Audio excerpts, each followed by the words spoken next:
this video, we will be reviewing the SONY E 10-20mm f4G power zoom lens for the E-mount APS-C cameras. Announced back in June 2022, the SONY 10-20mm is an ultra-wide-angle zoom lens with APS-C sensor coverage and power zoom capability. Sony clearly optimized this lens for video usage, but it has a lot to offer also to still shooters. This is a feature-rich lens with excellent image quality with a constant f4 aperture. But at the same time, Sony managed to keep the size and weight of the lens stunningly small. It's a perfect match for Sony's advanced but compact APS-C cameras such as the a6700, FX30 and the ZV-E10. With an MSRP of $749, it's not a cheap lens but may be well worth it if it suits your shooting style.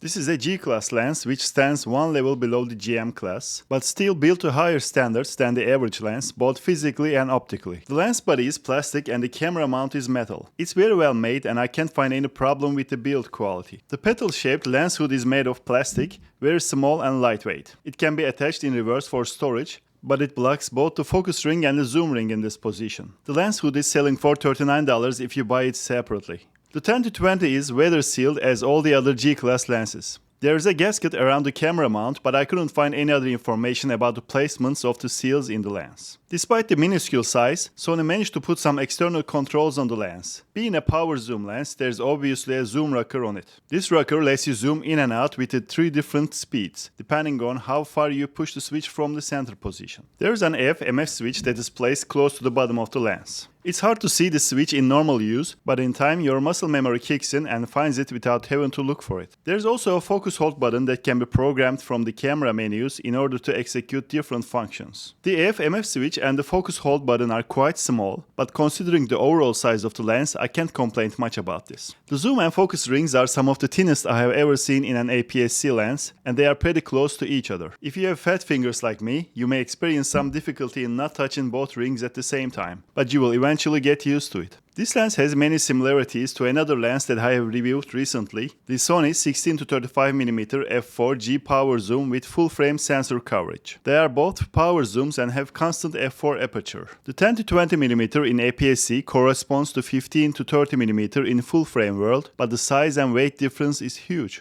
These two lenses represent a perfect example of why we need more APS-C lenses and cameras. Here you see how the 10-20mm with the a6700 combo compares with the 16-35mm and the a7R5 combo. When you take the cameras into equation, the difference between these two systems becomes more apparent. Okay, I know this is not a very fair comparison, so let's compare the 10-20mm to other APS-C lenses in its class. Compared to the old Sony 10-18mm f4, the 10-20mm is slightly smaller and lighter. To 10-18mm's credit, it has a built-in optical stabilization system that the 10-20mm is lacking. I won't do a detailed comparison of these two lenses, but I can easily say that the new 10-20mm lens is clearly better than the 10-18mm in every department. Compared to the Sigma 10-18mm f2.8 lens that I have reviewed recently and got highly impressed with, the 10-20mm is slightly smaller and lighter. But the Sigma's big advantage is its f2.8 constant aperture, one stop faster than the Sony in full focal range. The 10-20mm is an internal zoom lens, so the length of the lens doesn't change during zooming. Thanks to the power zoom feature, the 10-20mm offers multiple ways for the user to execute the zoom action. The first way is to use the focus ring. The second way is to use the zoom rocker switch.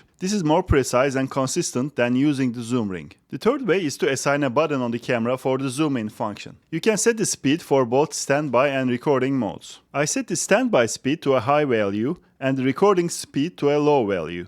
Fourth way to zoom this lens is to use a camera body with a zoom rocker, such as the Sony FX3, FX30, ZV-E1 or ZV-E10. The fifth way is to use the Sony RMT P1BT wireless remote commander. This method has the added benefit of zooming in and out without touching the camera, thus eliminating the potential vibrations and shakes. The sixth way is using the Sony's Bluetooth wireless shooting grip, great for vlogging scenarios.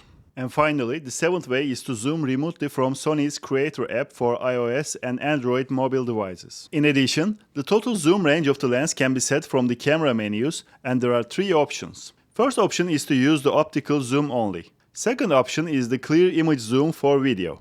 This mode adds a 1.5 times digital zoom without any noticeable image degradation, making this practically a 30mm lens, which is 45mm full frame equivalent on the tele end. The third option is to use the digital zoom, which can zoom the lens all the way to 4x, but the image quality gets a big hit in this mode as expected. For video shooters, it's good to know that the zoom in action is virtually silent, except the slight friction sound when using the zoom ring, so your mic won't pick up any sound during the recording. Out of curiosity, I have attached this lens to the full-frame A7R5 and disabled the auto APS-C mode to find out the coverage on full-frame sensor. And this is how it looks at 10mm.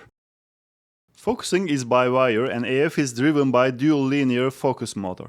Focusing is very fast and accurate, and I haven't experienced any hunting or hesitations in good light condition. Like the zoom function, focusing is also silent. Focus breathing is successfully suppressed in this lens. If you do a lot of focus pulls during video, the 10 to 20mm will not disappoint in this area without a doubt.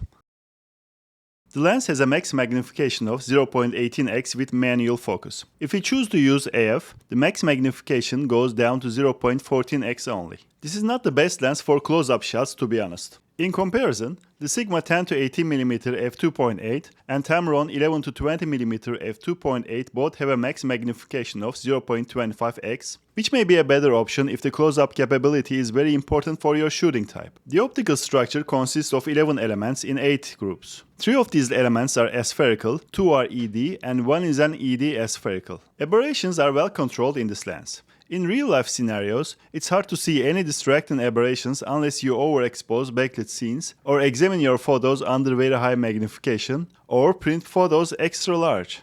The lens has a 7-blade circular diaphragm. Considering this lens is used with APS-C sensors, not very fast at f4, and the fact that it is an ultra-wide angle lens, you can't expect to get the most creamy bokeh out of it. But for what it is, I don't have much to complain about it, as long as I keep my expectations reasonable. This lens shows strong distortion at 10mm, but it is fixed by the lens profiles for RAW files or in camera when shooting JPEG. Vignetting is also effectively corrected by lens profiles, so not an issue in practice. At 10mm, this lens starts very sharp corner to corner at f4 and doesn't improve much when you stop down. With that said, stopping down always has the advantage of increasing the depth of the in-focus plane, hence the overall sharpness of the scene, because we rarely shoot resolution charts or two-dimensional plane surfaces in real life. The effect of diffraction hits the sharpness and contrast around f11, so there is no benefit to go over this value unless you need a really large in-focus area. On the 20mm side, the center is again very good at f4, but the corners improve at f5.6. Overall, I think this lens easily resolves the 26-megapixel sensor on the A6700 and the FX30, which is currently the highest resolution APS-C sensor in A-mount cameras. Ultra-wide-angle lenses are more prone to flare and ghosting in general, but I haven't experienced any serious problems with the 10 to 20mm in this regard. Even when they exist, the loss of contrast is minimal in these scenes, which matters the most in my opinion. And some people care about how the sun looks in the frame at large aperture values, so here you have it. Here I have listed 3 potential alternatives of the 10 to 20mm f4 in E-mount. The Sigma 10 to 18mm f2.8, the Tamron 11 to 20mm f2.8, and the Sony 11mm f1.8. If the power zoom function is not a must for you, I recommend you to consider the Sigma 10 to 18mm f2.8. This lens is an excellent performer and also quite compact. And if you are shooting indoors a lot and mostly use the wide end of your lenses, consider the Sony 11mm f1.8 prime lens. The 10 to 20mm is an ideal lens for today's content creators and vloggers. The 10mm is easily wide enough for handheld self-recording, and the power zoom feature gives the ability to make smooth and consistent zoom-in. That is almost impossible with manual zoom lenses. The 10 to 20mm is also great for landscape and street photography. The f4 aperture is a bit limiting for indoor shooting though. I will prefer an f2.8 lens or fast primes for these conditions. So, here I have summarized the pros and cons that I have experienced with this lens. Pros are power zoom capability, impressively compact and light body, build quality and weather sealing, focus hold and AF/MF switches, multiple ways to perform the zoom, image quality at f4 and beyond, good control of chromatic aberrations and flaring, fast autofocus, and no focus breathing. On the negatives, zoom by wire is not for everyone. There is no optical image stabilization on the lens. Zoom and focus rings are small and very close to each other, and the max magnification of 0.18x is not good as the competition. Well, this wraps up our review today. Thanks for staying to the very end. And if you have found this review helpful, please like this video and subscribe to my channel. This gives us the motivation to come up with more camera and lens reviews.